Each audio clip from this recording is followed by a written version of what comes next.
flash and when you kpọrọ. Nobody called, God did not call you. Chineke akpọrọ. Gị pụtanga na egwu ụmụ mmadụ wayo. Na egwu ụmụ mmadụ wayo. Nkwu ugwene ha wupụta na WhatsApp, wupụta na DM. Mba no. Na mwepụ ọnụ na ihe gbasara okwu pastor, na okwu church, na okwu Christianity. Na m na-eme people na lose hope in Christianity. Unu tụdekwa m. Achọrọ m igbu oge ọnụ. Ụmụnne m, anụ m otu nwanne nwaanyị akpọ m na phone si nwa mba nọmza. Na mmadụ ibe ya werele ya mere tụtọrị. Na mmadụ ibe not just anyhow person, but somebody ya na-asọpụrụ. Onye ahụ na o werele ya mere tụtọrị. Na somebody may introduce to a church. Yes, you are a full member of that particular church. Even before you be that church, you are a successful business lady. You are a gofuma. Na ye ego na aka ya kpata ego. Na ya na-abịa kwa tọrọ onwe tight. Lawara onwe na enwe onye na-ama ego lenya. Enwe onye amara ya si ye ji ego o ye ji ego. Na ya na-aga, ị ga na church ahụ ebe ị ga-abịa gị jilisha aka n'elu. Na ruo otu ụbọchị na enwere ihe mege na church amaghị onye ego. Otu obi si ya bilie ganye. And ego ahụ ya chọrọ inyewu ego mmadụ gwuru ya na wayo. Ma Chineke recover that money through a particular means ya na-elewe ha anya. Ego ahụ alụghachita back. Otu obi si ya na ego ahụ ego onye wayo gburula scam na ego alala. Chineke return ego a were ego a ga-enye otu emege ihe ugbu a. Nga ka ya nobilite. Mgbe a na-akpọ enwe onye ga-eweta ego lere ote ya ebilite gawa na ha dị naanị 5 gbagotere n'ọta. Nga ahụ ya kwụsị ya ga-enye ego lere ote. Ya nọ nga were account number church mee transfer nga ahụ ga with phone ya. Na ihe akọlụziri attention pastor for one day. Ya bodaba onwe ya na ya ga-aga ịhụ pastor for special prayer or for counseling. Na enwe ihe ya rịaga na Chineke nyere ya ego gozie ya believe kwa n'oge Chukwu ka mma. Na ihe emezie pastor achọwazie marazie. Na otu a ka eshi mee. Ọ sị ya na ya bịa hụ ya na ya na ya abụọ n'idere hụ. Na ya kpara ike na Chineke n'idere intervene na ihe ọbụla wụ ọchịchọ nke obi ya. Na otu ka eshi nweta onwe ya na ọfịs pastor. Ọ bịa jụwa esi ya lọla di ya sị mba. Ya jụọ esi ya nọ na relationship ya sị mba. Ọ jụọ business ya na-eme ya ekwuo. Ọ bịa sọ dị ile ya. Joyce na ya na ahụ ihu ya ba yes ya wee member ya wole member for 2 years. Yes, okay. Maka pastor ji buwere ya amụma. Gwa ya that na ya chọrọ ikpere ya ekpere ya ga-eme ya special prayer. Na ọ ga-eji ka amara ihe Chineke na-eme. Na ya ga-aba ekpere that she's not meant to be alone. Na ya ga-aba ekpere. Yes, okay. After 4 days, pastor nuntere me invite si ya bịa chi na church. Na ya bịa hụ ya n'office. Ya wụchasịa n'office nwanyị mba nọ. Mgbe e rutere dia pastor gwawe that na Chineke na nọ n'ekpere ya. That na prophecy adana n'isi ya. Na from that very day to the next 7 days. No watch her out. Na God say the message ye nwetere n'isi ya say within these 7 days na ọ ga-ahụ di ya. And na di na ọ ga-ama mma nwoke. Na di ga-agba ahụ ọnụ. Na di ga-etopụ di mkpa nwoke. Na ihe ya na-ekwu ya sị na ihe ozi dana from eluigwe. Na ya ejikwele ya egwu egwu. Na di once di hụrụ ya na smile ga-anụ ya n'ihu na di ga smile gide na ọ ga-esụgharị gide until ya onye ya attention. Ya nọtọ ha mee ishote si sister ya sị na di ga-eyi black trouser. Ya ahụ ga-eme anụ yi black trouser with yirikwe white shirt dress of man with black belt. O mechiri anya na-ebu amụma niile. Describe what this man. Na nwanyị mba nọmza. Yes, o ruo the 4th day. Ya gbashine shade ya apụtaga. Lekwe somebody. Na that man agafebuele almost 2 times. Ya nọ n'ime shade ya pụta ha pụta. Na ozie mgbe ya gbashine shade ya pụtagazi lekwezi the guy. Ahụ ya. Exactly what her pastor she describe what this guy did. My black trouser, my white polo, white shirt. I know well talk or the guy with a height. When now one mama woke a kwụrụ ka model. Or when ya be the chiwa, be the smile, or be the ruin, so see near the beautiful. Near the very beautiful. Na because you turn your attention.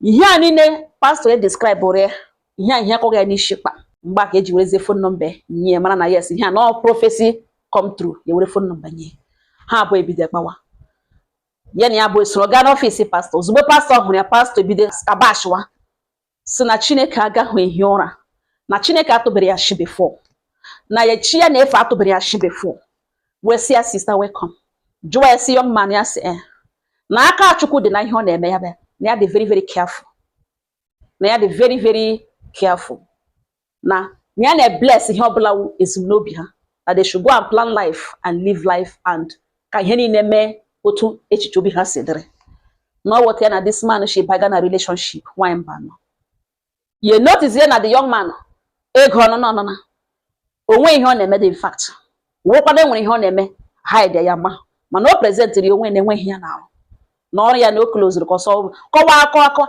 every now and then ọ na-aga ego ya na-enye n'ihi na ọwụ prophecy na ihe na ọwụ zibira na ihe na ọwụ die na ọ nagidere ya ego anagide ego the thing ebuwezi aka yes God on one day na-echesi na this man na adị too comfortable na anaghị ego ọ naghị ekwukwuru okwu ya jọla igboro lese ole ihe ọ ga like ime ka enyere ya aka like ka yotago ka ya support ya obide nke ya ọ naghị ekwute dị ọ na-asị m ya hụrụ dream work ya na ọbịa n'ụlọ ọ balance ka ọ ga-anọrọ ọ ga-eri ya na ya buchi egwu mgbe ụfọdụ phone ya ring ya o were ekoro akpa ọla na anaghị aghọtacha this guy for 6 good months ya na ya abụọ yiri n'ọwa ego ya even mmiri aṅụrụ apụ ụgbọ ọsa aṅụrụ mmiri na ọ ya nwagazụ na ihe abịa nye ya nsogbu disturb ya ọla nke ọ lara one day ya egbu ikpere rịọwa Chineke so gawo na all mistake ka ya mere na ọkwụ onye asị kpọta ka ya kpọtara na Chineke na o gosidele ya na obi agbawale na ihe awụ na ihe ya baga n'ọfọ na what a lazy man o kpọtara ya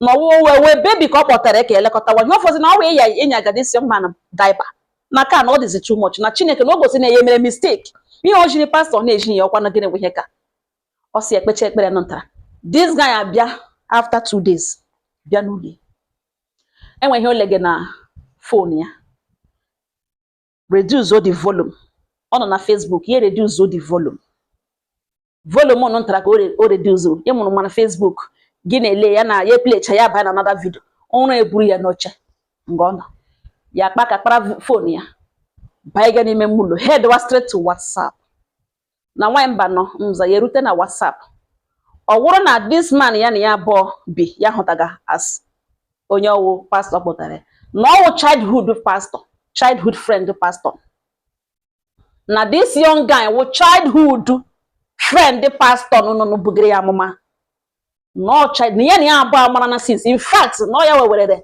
information ya nye the young man naka sie play ebe pastor na agwa the young guy na ya play card ya very well make sure na ọ na-anaghị ezigbo ego na ọ na-awali uru ego ọ na-ana na ndị kọtati o wetegere wezuge na ihe o wetegere na that lady onye onyinye na ihe agụga chat between this pastor now and this young man nke nwoke na-agwazi pastor that na ike gema na ọgwụ wale na ya na-achọ ka o misplace step ya now so that ya ga-agwa na ọ dịla over ka enwe ike gelere family ya na ihe na ike agwụwale na nọmba na yota ya na-agbanyụ phone ya 2-3 days ọ gbaibe on because of this lady hide the phone na nwunye ya dịwala worried ka ọ hapụ ịma ihe mege na ya gwara nwunye na ya chọrọ ọrụ gawa na ya chọrọ ọrụ bịawa ebele nọ ya nọ na ya chọrọ ịkọlụ this deal off and ihe ya na-eme conscience ya nye nwenye nsogbu ka this lady nwike were this little time for ga chọrọ di pastor na-agwazi ya na ya biko play along ga chọrọ di na ogere ebe mgbe ọ nọ 18 years 20s ọ weta ha ga-efe wenisha ha kawazie nka ha etunweze fụwazi ịchafụ bịa si biko ya nọrọ nga natawa ego kọtụwara something na-akọ akụkọ ihe na ihe a nwanne na this pastor na this na ha abụọ 2 friends childhood friends classmates na ya gụgidere message gụgidere ya dịzi first to ya selected the whole messages forward ọrụ onwe send ara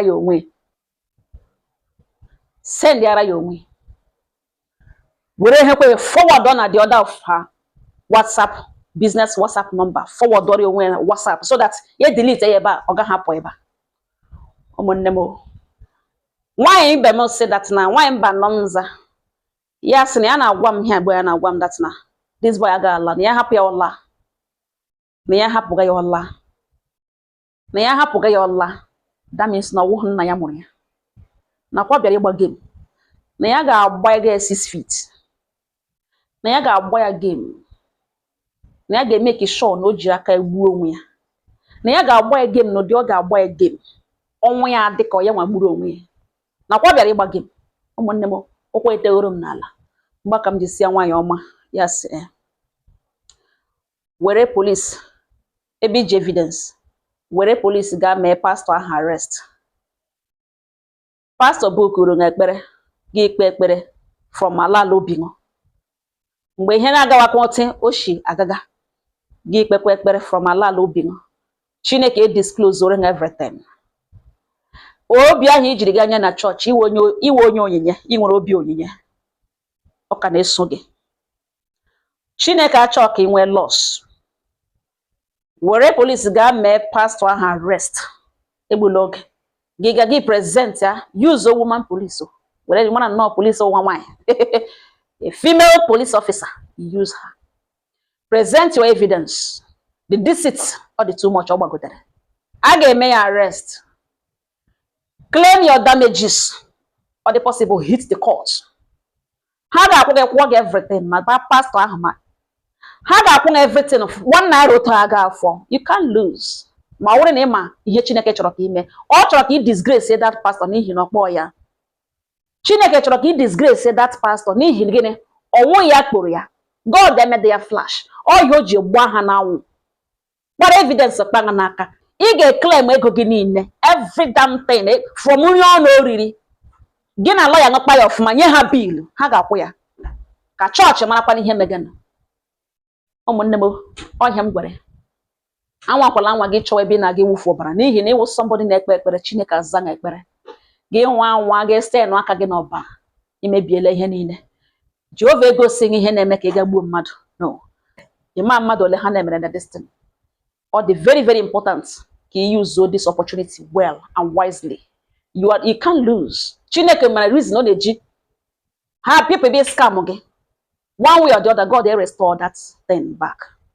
In fact, all you the mission iji bịa na that church, go and carry out that mission. Mee ya ka ụwa hụ that man si ahụ pastor. Ụmụnne m ọhịa m gwere enwekwa ihe ọnụ ga-atụkwasị ụnụ atụkwasị nọkwa nga ugbo ene ewu pastor ihe na onye otu naanị gị maara onwe gị n'ihi na you know the truth and the truth you know shall set you free.